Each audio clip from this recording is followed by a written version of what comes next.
Garin je duba abin da yana cikin kabot sai ga katon gadon baya na fasto. Yau muka muku labarai masu daɗi daga bakin MC Shafin ranocin amana American boy. Da Burmi aka yaro ba giwuya. Labari na farko da za mu kawo muku yau shine an yi zaka da fasto a buhu. Labari na biyu shine an shiga da kabot a cikin ikkilisiya da fasto a ciki. To ga yadda labari ta faru. Akwai wani matashi ne yana da wata yariya kyakkyawa sai kuma shi yana aiki a waje ne yana dawo weekend. Ashe kuma ya zo yana zargin matansa. Da ya fara zargin matansa ana gaya mishi baya yarda to shi yana so ya ga ido da ido.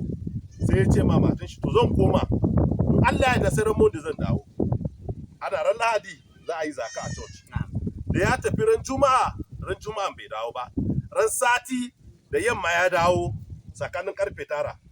Yana zuwa ya buga kofa kwan kwan ya ji shiru. Kwan kwan kwan ya ji shiru. Kwan kwan sai an jima ga matan ta fito tana zufa. Kuma akwai fanka da AC a daki. Ya zo na. Me ke faruwa? Ta ce mishi ya shiga yi wanka kafin ya ci abinci. Ya ce a'a ba zai wanka ba. A ba shi abinci ya ci. Kuma lokacin kasa akwai zafi. Sai na ta ji motsi a kabot. A karkashin kabot. What? Me ke faruwa mun samu bera ne a dakin nan? Ta ce a'a ba bera ko shi ya je wanka. Ya ce yana so ya gan menene a cikin kabot. Ready, go! Garin je duba abin da yana cikin kabot sai ga katon gadon baya na fasto. Pastor da za a yi zaka a church na shi ran ranar Lahadi. Ga fasto a cikin kabot. A cikin kabot. Naked, ka ce musu naked. Naked. Ba komai. Saboda hikima da bawan Allah ne yake da shi. Saboda basiran da Allah ya ba ma bawan Allah nan. Wace gari za a yi zaka ai. Sai ya daga pasto ya sa a buhu.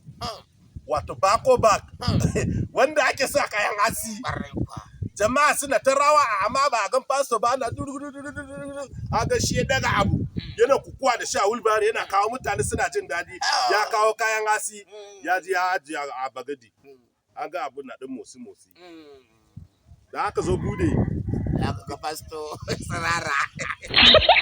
Fasto tsirara za mu koma.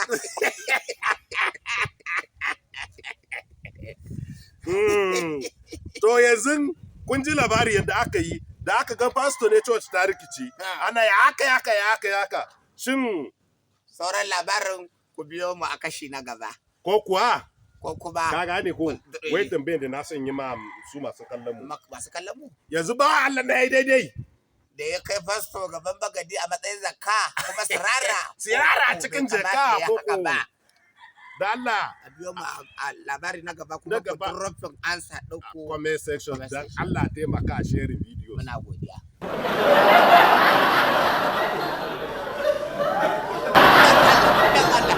Ubini, all my followers, duka followers dina a Facebook, Ubini a YouTube channel dina. Ku je ku subscribe ma MC Shafra TV a YouTube channel.